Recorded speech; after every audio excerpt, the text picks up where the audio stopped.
ร้อยเอกคมกิจสังกัดหน่วยรบพิเศษผู้เชี่ยวชาญด้านยุทธวิธีและวิศวกรรมสนามเกิดอุบัติเหตุระหว่างปฏิบัติภารกิจลับในป่าลึกเป็นภารกิจลับสุดยอด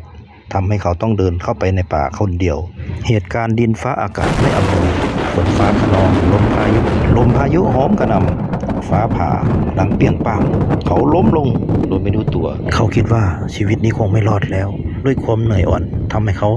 วูบหลับไปโดยไม่รู้ตัวช่วงเวลาหัวเลี้ยวหัวต่อทำให้เขาหลับไปไม่รู้นานแค่ไหนเสียงระเบิดกึกก้องที่ชายแดนยังคงแว่วอยู่ในหูแต่สิ่งที่คมกิจสัมผัสได้เมื่อลืมตาขึ้นกลับไม่ใช่กลิ่นเขม่าวดินปืนแต่เป็นกลิ่นคาวเลือดและดินโคลนที่อบอวลทั่วบริเวณเขากระพริบตาเพื่อปรับโฟกัสภาพตรงหน้าไม่ใช่ป่าดินอับชื้นที่เขาคุ้นเคยแต่เป็นทุ่งหญ้าราบและมีกลุ่มผู้คนสวมชุดเกราะหนังและหมวกเหล็กรูปทรงประหลาดกำลังฟาดฟันกันอย่างบ้าคลั่งเขาต้องอุทานออกมาอย่างหนักโอ้นี่มันกองถ่ายหนังหรือไงคมกิจพึมพำกับตัวเองมือขวาลูบไปที่ซองปืนข้างเอวโอ้ยังมีปืนอยู่ที่ถือและมีมีดเดินป่าเล็กกล้าชั้นดี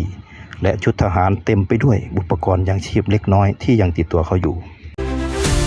เฮ้ยเจ้าคนประหลาดนั่นยืนเสื้ออะไรตายเสียเถอะ